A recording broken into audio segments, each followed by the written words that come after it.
ఏపీకి ప్రత్యేక హోదా సాధించడంలో విఫలమయ్యారని నిరసిస్తూ జై భారత్ పార్టీ ప్రత్యేక హోదా సాధన సమితి నేతలు శుక్రవారం సీఎం క్యాంప్ ఆఫీసును ముట్టడించారు. ప్రత్యేక హోదా ఆంధ్రుల హక్కు అంటూ ప్లకార్డులను పట్టుకుని ఆందోళనకారులు నినాదాలు చేశారు. పోలీసులు వారిని అడ్డుకోవడంతో అక్కడే ధర్నాకు దిగారు.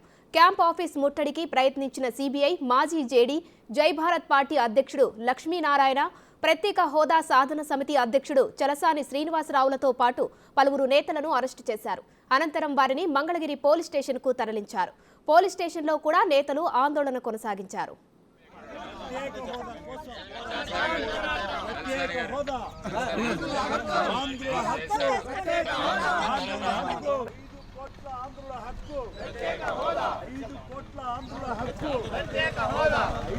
మిమ్మల్ని సీఎం దగ్గర తీసుకెళ్తున్నారా?